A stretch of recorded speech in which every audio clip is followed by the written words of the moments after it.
Good morning, friends. The sunlight outside my window is soft and gold, slipping through the curtains like it has nowhere else to be. The kettle is humming on the stove, and for a moment, the world feels gentle, unhurried. Maybe you're starting your day with coffee. Maybe you're stretching under the covers, wishing for 5 more minutes of rest. Either way, I'm grateful you're here. Here's a hard truth to hold with your morning cup. You might not survive if you think family always shows up when you need them most. Sometimes the ones you love are the ones who vanish when the chair beside you is suddenly empty. So before we go further, take a moment to like the video and subscribe, but only if you really enjoy what I share here. And in the comments, I'd love to hear where you're tuning in from and what time it is right now. Now dim the lights if you want to let a fan hum for background comfort, and come with me into this story. Edward Bennett. My husband of 43 years died on a cold Monday morning.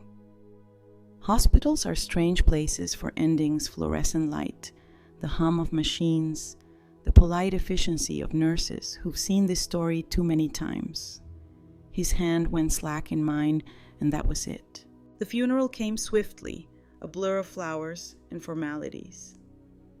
Neighbors brought casseroles. Friends clasped my hands too long, and the pastor spoke of eternity as though it could soften the weight of the empty seat beside me. But eternity, I learned, doesn't fold the laundry or silence the creak of floorboards at midnight. My son Michael attended, of course. He stood tall and somber, but his eyes shifted too often toward his wife Caroline. She dabbed her eyes with a lace handkerchief and whispered consolations that felt scripted. At the graveside, while dirt struck the casket like muted thunder, I caught the faintest gleam in her expression. Not sorrow, but calculation. By the time mourners drifted home, Michael and Caroline were already discussing travel plans. "It'll be good to get away," Caroline said brightly. "Help us reset after all this heaviness." All this heaviness, as though grief were an inconvenience to be shaken off with a week by the coast.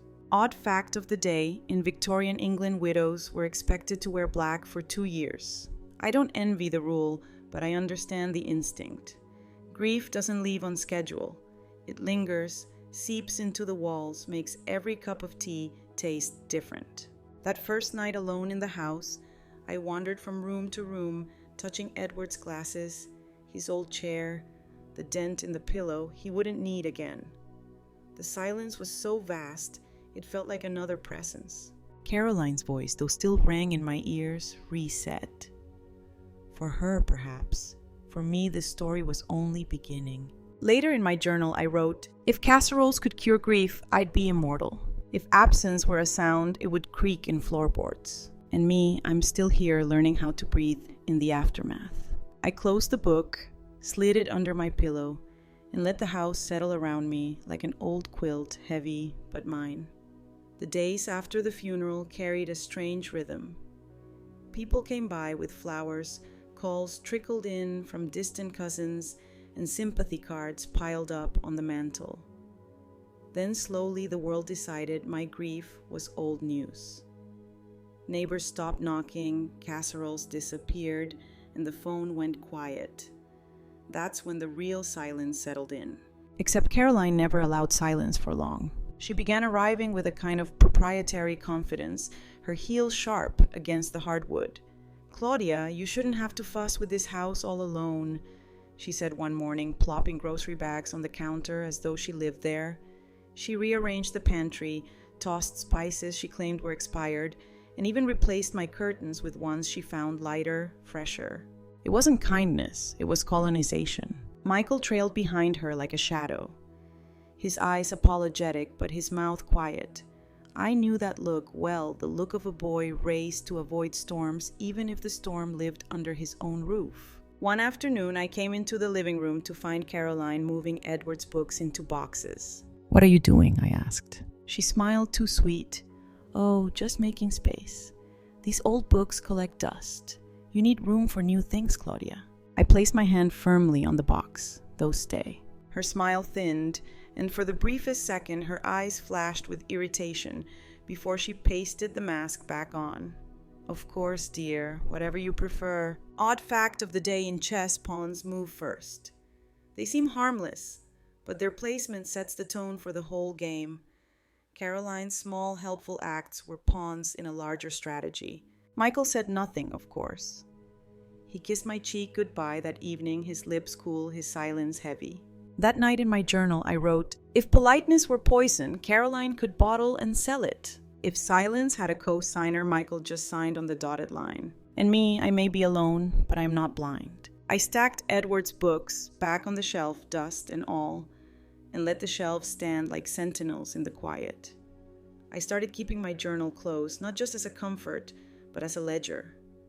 Every remark, every odd gesture from Caroline went down in ink. Her kindness came in sugar-coated barbs.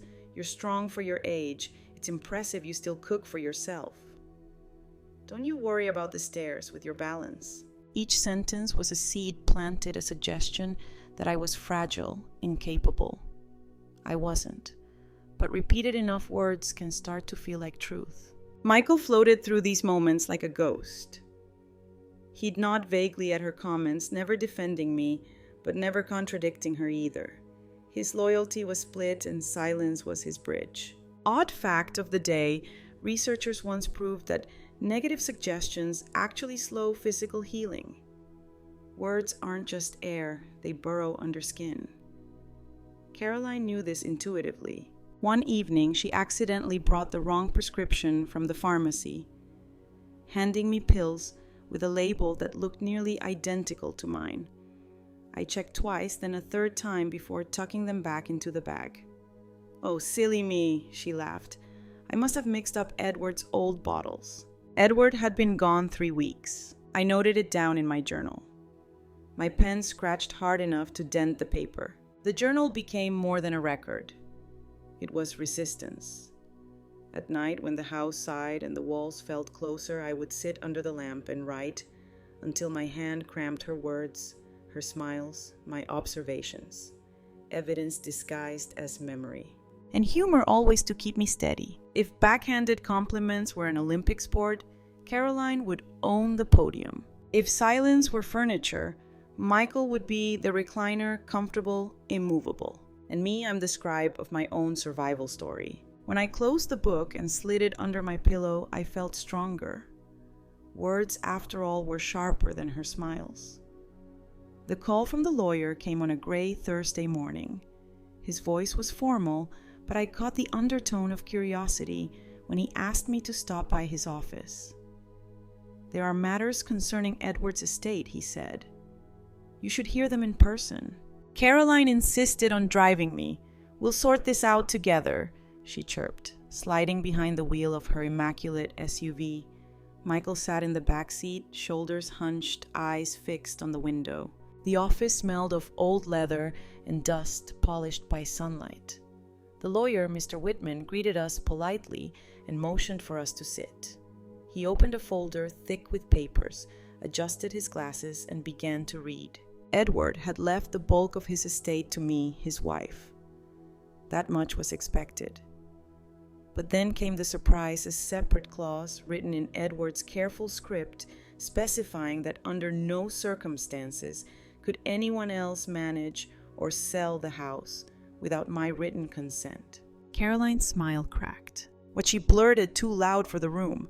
Surely he meant for Michael to... "No," Mr. Whitman said calmly.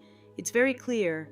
Claudia retains full authority. No transfers, no guardianships, no substitutions." Odd fact of the day: the word testament comes from the Latin testari, meaning to bear witness.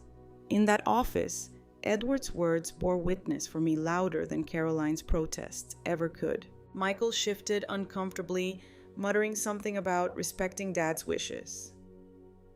Caroline's jaw tightened, her nails clicking against her purse like a metronome of frustration. I sat quietly, letting the paper speak for me. For weeks, I'd felt cornered. Now Edward's hand reached back from the grave to steady me.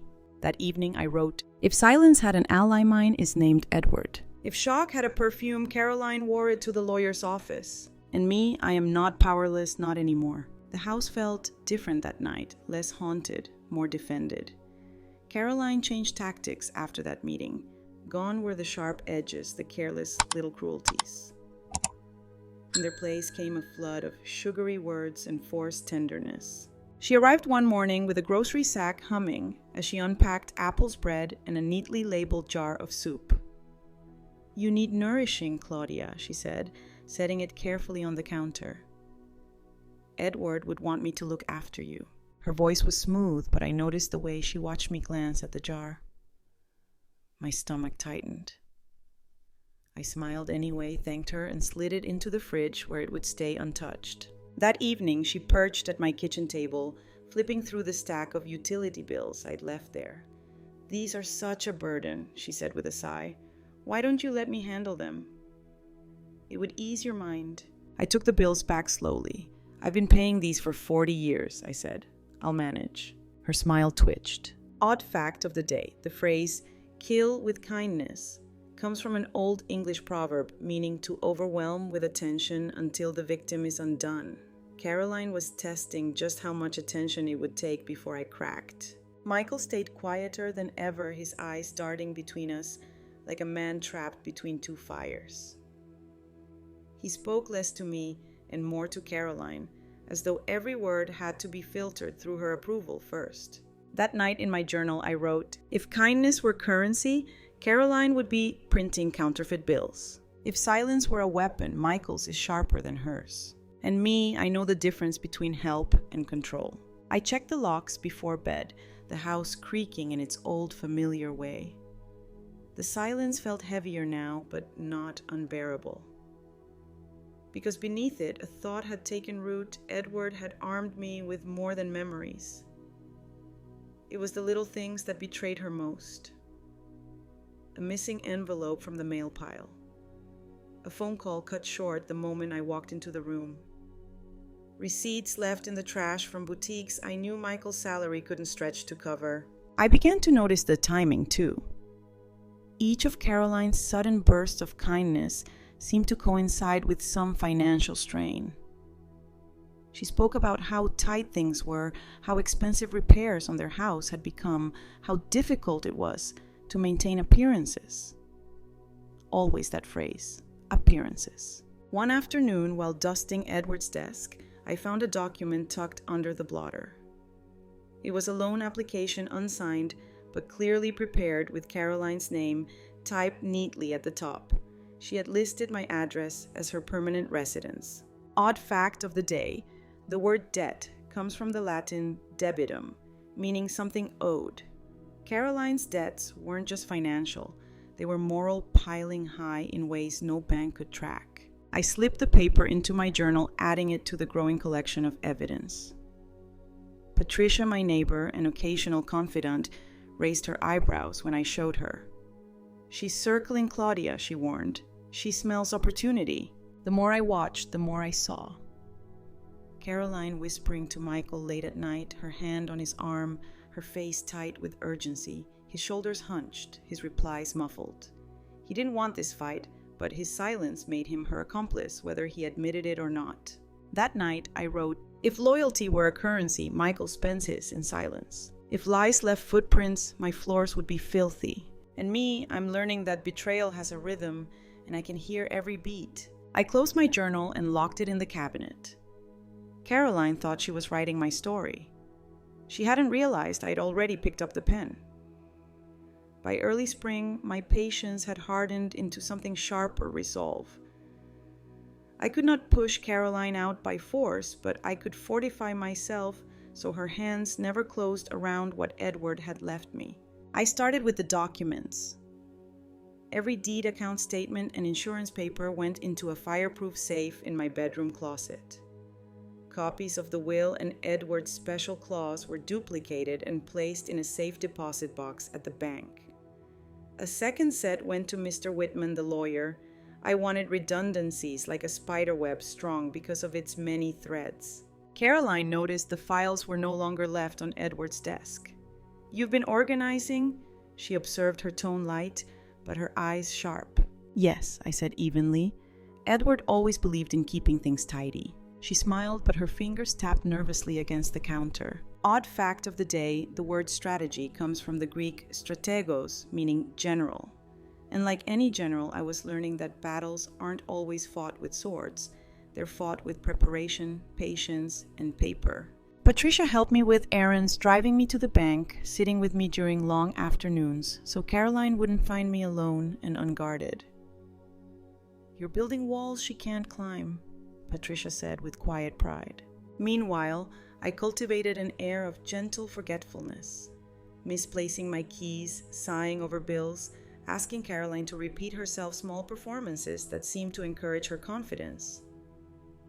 If she thought I was weakening, she might move faster. That night, I wrote in my journal, "If patience were a weapon, mine is sharpened. If weakness were theater, I deserve a standing ovation. In me, I'm not waiting to be saved. I'm preparing to win." The house seemed quieter when I turned out the lights, but the silence no longer scared me. It sounded like strategy. It happened in the kitchen, of course. Kitchens are where truths slip out, steam-rising knives, glinting pots, clattering louder than words. Caroline came by in the late afternoon, her smile lacquered on as always. She set a covered casserole on the counter. "I made lasagna, Claudia. You shouldn't overexert yourself." I was washing dishes, hands deep in warm suds.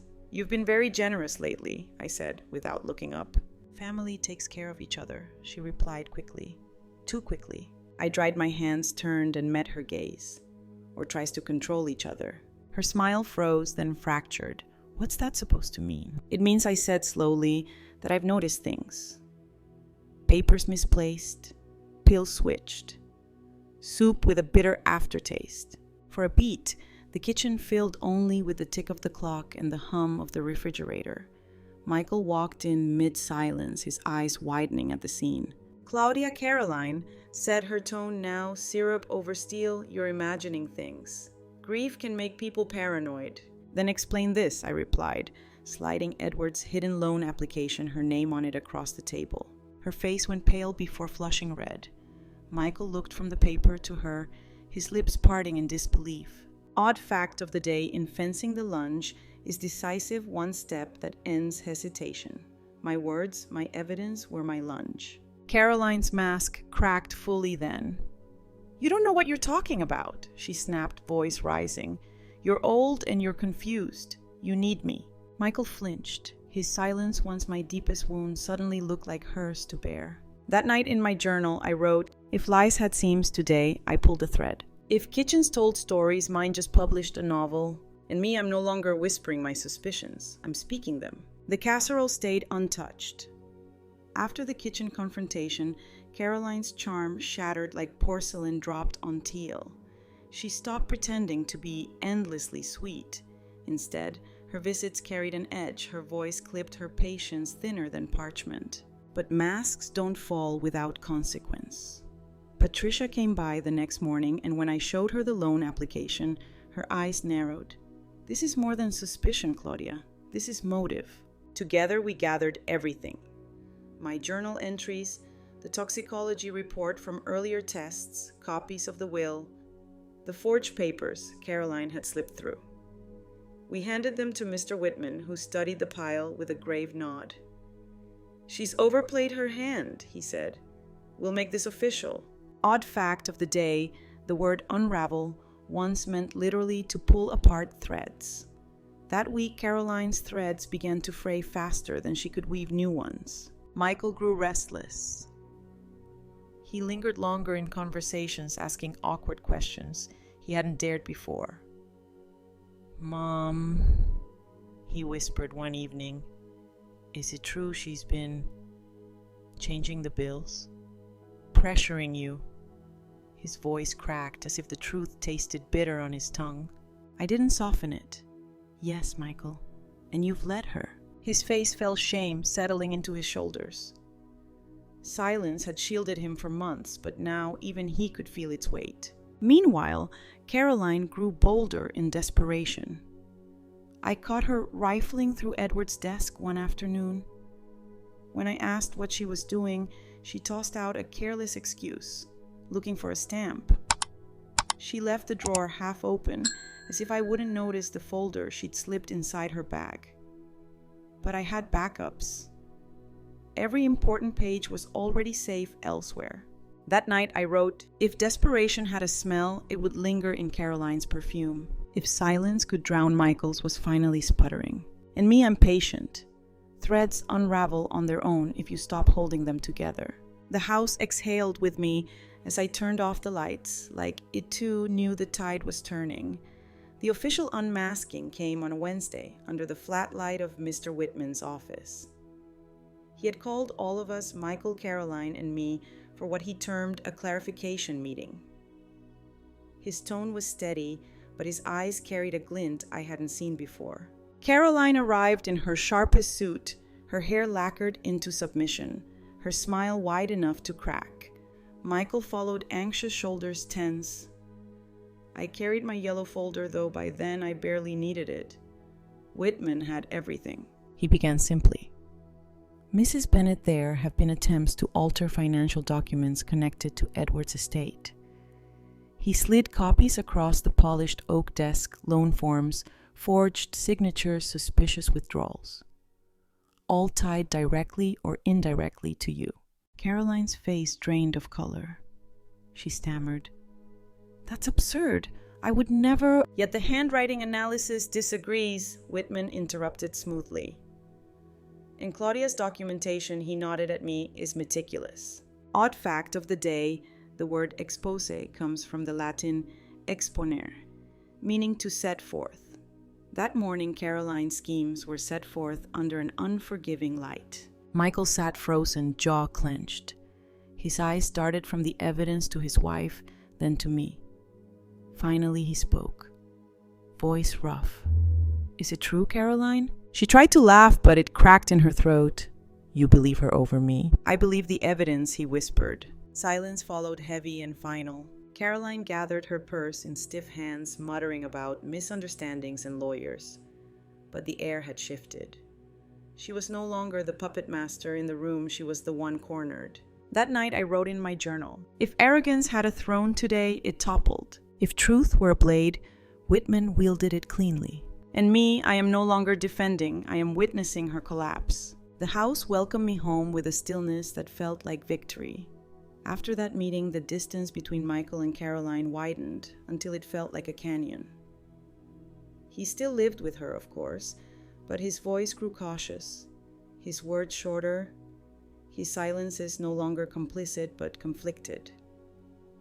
I saw the shift in his eyes. Doubt had finally replaced denial.